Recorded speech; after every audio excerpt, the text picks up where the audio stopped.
The title of this video is What Really Happened at Midnight, the night before the Jews left Egypt 3,333 years ago. The answer will blow your mind. Now, I know everybody's very busy. Tomorrow is the day before the holiday. A lot of people are preparing. There's not really a lot of time to listen to videos, but I really encourage you to take the time to listen to this video because you'll experience the Seder like you never experienced it before. You'll understand what the idea of the Exodus is and what really happened the night before the Jews left. And it will be worth your while. Now, I'm going to divide it into two parts. First, we're going to ask the questions. I want you to sit on the questions a little bit and see if you can think of the answers. And then in the second part of this video, we're going to give the answers. The video is sponsored by a friend of mine who wishes to remain anonymous. If you want to sponsor a video, look at the description below. Now, you read the story of the Exodus so many times, but you will see tonight that the Bible is really not meant to be read. It's not a book. It needs to be studied, and studied really hard, and studied with enormous depth. I'm always surprised at the stupidity of some people that are generally pretty smart, but they say stupid things. Somebody, for example, like Sam Harris, very smart guy. However, when he speaks about the Bible, he speaks like a dumb moron. Sam, you think you're the first Jew that has brains? The Jews are very smart people. Everybody knows that. 20% of the Nobel Prizes went to the Jews, who were 0.5% of the world's population. We're very smart people. Einstein was not the first genius. We had thousands of Einsteins. Do you know what they were doing for the past 3,333 years? They were studying the Bible and all the laws that emerged from it. And you think you're going to refute the Bible just by reading it through in one night? Most of your questions are so simple that a 10-year-old boy who goes to Cheder is a private Jewish school where Jewish boys learn Torah, that a 10-year-old boy could answer your questions. I'm not going to go through the questions now, maybe a different time. But one question I'm going to repeat here because it's a little relevant to what we're doing. I saw in a clip that Sam says, how can we use the Bible as a moral guide? There is the law of the rebellious son. It's in Deuteronomy chapter 21, where it says that if parents have a child and they see that the child is going in the wrong way, he's a really bad child, he's very destructive, he's going to grow up to hurt people, kill people, rape, murder. So they take him to the high court and they tell them that our kid is growing up really bad, he's doing disgusting things, we can see where he's going, and the court will put him to death. And that doesn't sound like a very nice thing, and that doesn't sound like something that we want society to be doing. But if he would have the brains to do a little research and to ask his questions to experienced rabbis, he would realize, he would understand that the Talmud already spoke about this. And the Talmud says that the laws of this rebellious child are not meant to happen. They're impossible to happen. In fact, the Bible puts so many technicalities into it that it's impossible for it ever to happen. For example, it only works if the mother and the father are identical twins. And obviously they can't be identical twins. You're not allowed to marry a twin. So they have to be they look the same, they have to be the exact same height, they even have to have the exact same voice, even though one is a male and one is a female. Naturally, not through hormones. So they have to have the exact voice. It's impossible. There was never a husband and a wife, and never will be, that are identical. So what is it? Why is this laws in the Torah? To teach us a lesson, how important it is to raise our children, that they should be upstanding individuals. You bring a child into this world, you have to make sure that this child goes up to be a mensch, that he helps society, that he contributes to society, and not the opposite, and not that he hurts people. And if you see a child is going in a bad direction and he'll grow up to be somebody who's going to cause harm to other human beings, you have to move heaven and earth. You have to make sure that you change his ways. You have to spare absolutely no effort whatsoever and no cost whatsoever to get him the help he needs, because it's your responsibility. The Torah puts such enormous responsibility on Jewish parents to raise their children in the right way. The responsibility to teach them Torah from a very, very young age. The responsibility to teach them to be a mensch and to be good people. And in fact, the whole Seder all evolves around the children. The children ask questions, they ask the Manashtana, we answer the question. It's all about what we call in Hebrew chinuch, raising our children properly. So that's what all the laws of the rebellious child is coming to teach us. Theoretically, your responsibility is so great not to bring a child into this world is going to hurt people, that theoretically, if you see that you are not succeeding and you have no way of stopping this child from growing up to be a menace to society and to be a dangerous person, theoretically you would have to bring him to court to put him to death. Obviously, the Torah does not intend for you to do that, and it never happened, and it never will happen, and it can't happen. But it's the lesson that the Torah wants to teach us. Okay, so let's go to the story of the Exodus. There's so many questions here. You'll see that even though you read the story so many times, but it really, so many things don't make any sense. So let's go to Exodus chapter 12, where it talks about all the laws that how the Jews have to eat the Korban Pesach, the special Passover sacrifice, the night before they left the land of Egypt. So let's go to chapter 12, verse 11. I'm reading over here from the Feldheim translation. It's called the Margolin edition, and it's a beautiful translation. I really like using it. Translated by Rabbi Binyamin S. Moore. So in verse 11, chapter 12, it says like this. This is how you're supposed to eat. This is how we eat the Pesach sacrifice. Your belt tied around your waist. They used to loosen their belt before they ate. And in this case, you have to keep it tight because that's the way you need it when you walk, or else your pants fall down. Your shoes on your feet, your stick in your hand. You shall eat it in haste, for it is a Pesach, Passover offering before God. I will pass through the land of Egypt on that night and strike down every firstborn in the land of Mitzrayim, in the land of Egypt, and I will carry out acts of judgment against the gods of the Egyptians. The blood will act for you as a sign on the houses where you are, so that I shall see the blood and skip over you, and there will be no destructive plague among you when I smite the land of Egypt. So first, the Torah says that you have to eat the korban, the sacrifice, you have to eat it in haste. Why? Because it is a Passover sacrifice. So what does one thing have to do with the other? So it's a Passover sacrifice. So why do I have to eat it in a rush? So Rashi, who we quote often, is the most important commentator on the Bible, Rabbi Shlomo, the son of Yitzchak, and he says that what the Torah means is as follows. It's called a Korban Pesach. Why? Because Pesach means skipping, jumping, because God jumped over from house to house in Egypt. So therefore, that's why it's called a Passover, a Pesach sacrifice. So since God jumped from house to house, so therefore you have to eat it in haste. So this obviously makes absolutely no sense whatsoever. God doesn't jump. He doesn't need to jump. He's not physical. What is he jumping? God just in 1 second, and this is what he did. It says the second of midnight, all the firstborn were killed in an instant. So he kills all the Egyptians, just the Egyptians. He came to kill the Egyptians, not the Jews. Where's he jumping, and why is he jumping? And also, we have to eat the sacrifice in a rush because he jumped. Jumping and rushing are two separate things. And the biggest question is, why do we have to mimic God? Just because God is jumping, so we have to do it in haste?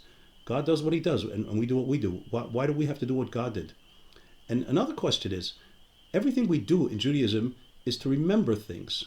To etch things in our memories. We don't want to forget things. We want to remember the lessons of history. We want to remember the things God did for us in the past. So we do all the different rituals in Judaism. We eat the matzah. We do the korban pesach. We celebrate Passover every year to remember what God, that 3,333 years ago, God took us out of the land of Egypt. So we do things to remember things that happened a long time ago. But here, you're doing something to remember? No, before it happened, because God did it at midnight. They were supposed to sit down and eat the meal before midnight. So they're eating the Pesach sacrifice to remember something that didn't even happen yet. Something that's going to happen in the near future, in an hour or two, they're going to experience it with their own eyes. So what do you have to remember it? You're going to see it with your own eyes. And it didn't even happen yet. So what's the point of doing something that didn't happen, that you don't have to remember because you're going to experience it with your own eyes momentarily? What's the purpose? What are you copying God for? And what is so significant that we call the sacrifice the Passover sacrifice? God jumped.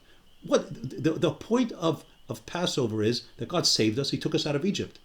He freed us from slavery. So why are we calling the holiday Pesach jumping? It's not the jumping that's important. It's not significant. It's not that God jumped. It's God saved us. God freed us. God took us out of Egypt. What is this stress on this jumping? And then it says, the verse that says, in verse 13, we said before, that the blood will act for you as a sign, that I will see the blood and skip over you, and there will be no destructive plague among you when I smite the land of Egypt. Now, this doesn't make any sense. God needs a sign. He doesn't know who lives in the house. If you don't put blood on the door, God is not going to know a Jew lives there. And the other question is, Rashi explains that the blood actually they smeared inside, on the doorpost and on the lintel inside. So it wasn't on the outside. So what kind of sign is that? So Rashi explains that it doesn't mean a sign that God has to know that the Jews are there, but God needed a reason to save the Jews. Because why should he save the Jews? So they have to show that they listen to God. So God gives a command and he tells them they eat the sacrifice, and they have to eat the matzah and the maror, and they have to celebrate Passover in a certain way. And since they listen to him, they deserve to be redeemed. Otherwise, they don't deserve to be redeemed. It doesn't make any sense. God promised Abraham in the covenant of the pact, in the bris bein habesarim, it's in Genesis chapter 15, verses 13 and 14. God promises Abraham, God says to Abraham, you shall surely know that your descendants will be foreigners in a land that is not theirs. The inhabitants will enslave them and oppress them for 400 years. I will carry out judgment on the nation that enslaves them, and after that they will leave with great wealth. So God promises us, he predicts that we're going to suffer in Egypt. Why? I don't know. What did they do to deserve to suffer? I don't know. But the suffering God does, and we suffer immensely, enormously. The Jews are tortured, and the babies are being thrown into the Nile and killed, and we're being treated disgusting by the Egyptians in a terrible, terrible way. So that God does, and then when it comes to the second part that God promised Abraham is going to take us out, he says, "Wait, hold on! I'm not taking you out so quickly. You have to pay for this, and you have to show me that you deserve." What do you mean? You sent us to Egypt. We suffered in Egypt. Now it's time to go, and now you're saying, "Hold up! We have to pay. We have to show you, we have to do something for you." That's not fair. That doesn't make any sense. And again, if this is not a sign, Rashi says it's not a sign because God doesn't need signs. He knows where the Jews lived, but he needs a reason. It means he needs a reason to save the Jews. So why do you have to smear blood? Why do you have to smear it all over the door if God doesn't have to see that? If he just wants a reason to save the Jews, so give them a command that they have to eat the sacrifice and they have to eat the matzah. Why do they have to smear blood? What's the purpose of smearing the blood? And another thing we have to understand is that the verse says that God will not let the destructive plague, that if he sees the blood, he'll skip over you and there will be no destructive plague. What destructive plague? Who's making this destructive plague? It's God who is killing the Egyptians. So God is saying, you have to do this or a destructive plague. There is no destructive plague. Who was the one who killed the Egyptians, the firstborn? And who was the one who saved the Jews? It was God. We say it in the Haggadah. This is, by the way, I'm reading from a beautiful Haggadah that just came out from Chabad.org. It was written primarily by my dear friend, the brilliant Rabbi Tzvi Friedman. It's a great Haggadah. It's a little too late, I think, for this year, but make sure you get a hold of one for next year. It says over here in the Haggadah, Avarti beretz Mitzrayim, ani v'lo malach. I myself will pass through the land of Egypt, not an angel. I will strike every firstborn of the land of Egypt, I myself, and not a saraf. That's a different kind of angel. I will carry out judgment against all the gods of Egypt, I myself, not through a messenger. Ani Hashem, ani hu v'lo yachar. I am God, I myself, and none other. So it was God himself who came to kill the firstborn of the Egyptians, to save the Jews. So what kind of destructive force did the Jews have to be saved from? It's God himself, and God is not going to come to hurt the Jews. God came to save the Jews, not to hurt the Jews. So why do they have to have a sign to prevent some destructive force from harming them? Let's go on to verse 25. It says as follows: that eventually God says that you should, after that the many of the laws, many of the things that you're doing now in the land of Egypt before you leave, you're going to continue doing every year. When eventually you're going to go to the land of Israel, and you shall keep this ritual as a statute for you and for your children forever. When you come to the land which God will give you, as He has said, then you should keep the same service. And when your children will ask you, "What's going on here? What are you doing?" you shall reply that this is a Pesach sacrifice.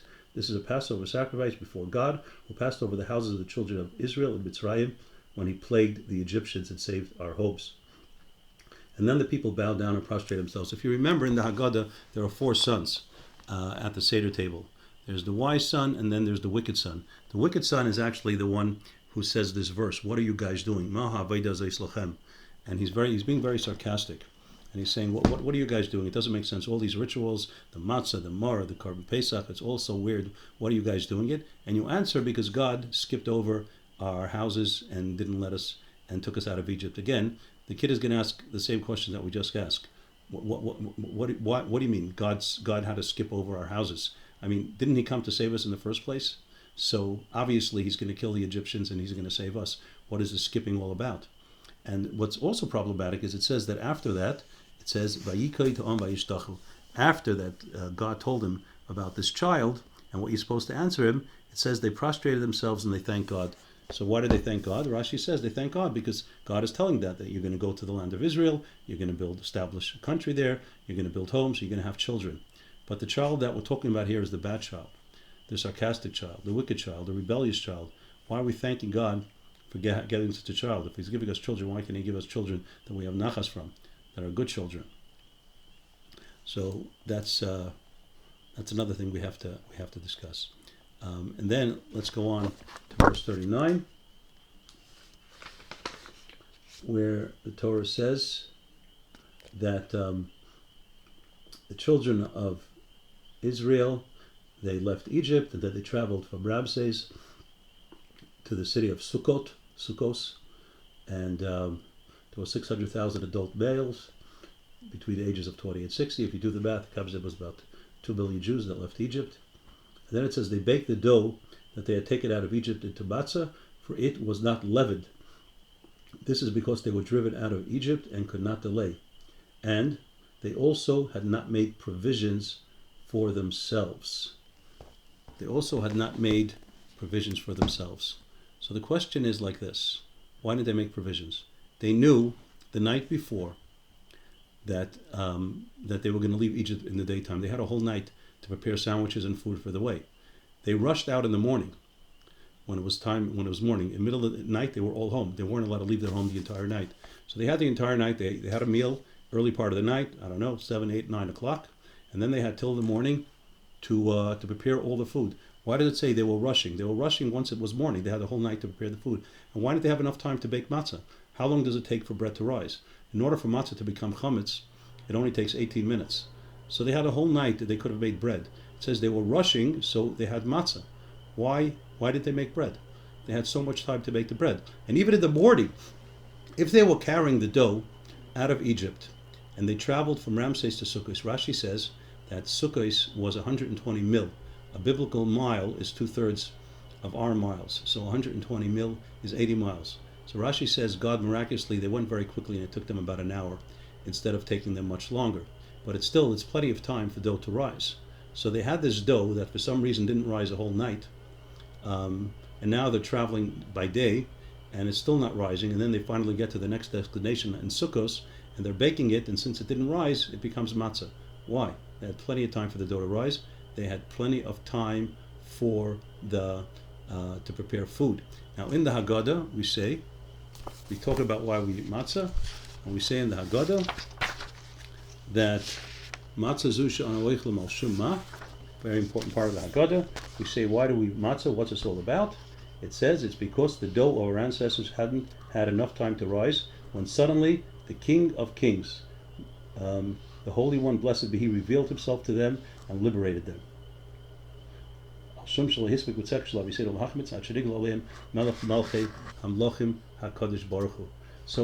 God revealed Himself. This was at midnight when God came to smite the Egyptians. So this was midnight. So it says that it couldn't rise because God revealed Himself. But God revealed Himself at midnight. And from midnight until the morning is many, many hours. So how is that an answer to why we eat matzah? It doesn't make any sense why it didn't rise. And the other thing is, the reason why we eat matzah is because we want to remember that we were in a rush. And since we were in a rush, we didn't have time to bake the matzah. Is that a good thing? I mean, if we left, we weren't slaves. What do you mean the Egyptians forced us to rush out? We're not slaves anymore. You don't tell us what to do. Why are we running away like thieves? Why are we celebrating the fact that we rushed out of Mitzrayim? It would have been much nicer if a free person goes at his own pace, doesn't have to rush. Where's he running? So why do we celebrate? We make this whole big deal about matzah. Everything is matzah, matzah. We're celebrating we left Egypt in a rush. Why? Because they forced us out. What do you mean? We were still listening to the Egyptians and still following their orders and we're celebrating that? Another thing that we have to understand is we just quoted from the Haggadah that God says, I did not send any messengers. I didn't send any angels to take you out of Egypt. I did it personally myself. I came down to Egypt. I enacted judgment against the Egyptians, and I took you out of Egypt personally. I didn't send anybody else. Ani v'lo shliach. I didn't send any messenger. Now, there's a problem with that, because in the book of Bamidbar, in the book of Numbers, chapter 20, verse 17, it says explicitly over there, verse 16, it says, Vayishlach malach vayetzedim mitzrayim. It says that God sent an angel to take us out of Egypt. Rashi explains over there that the angel was Moses himself, who was like an angel of God. So the verse is contradicting himself. We said that God himself took us out of Egypt, and here we're saying that no, Moses took us out of Egypt. And in fact, in the book of Hosea, that's in the book of one of the 24 books of the Bible, is the books of the 12 prophets. It's 12 small books. The first one is Hosea, and in chapter 12, verse 14, he says explicitly, Uvenovi hela Hashem es Yisrael Mitzrayim. Through a prophet, which means Moses, God took the Jews out of Egypt. So these two verses that I just quoted is a direct contradiction of what we just said, quoted from the Haggadah, that the one who took us out of Egypt was God himself, not a shliach, not even Moshe Rabbeinu, not even Moses. God took us out himself. So that's some of the questions. I have many, many more, but time is short and it's almost yantif. So we're going to stop here and just stay tuned for the next video, where I'm going to provide you with the answer, and you will be shocked. And it's amazing. So hold tight.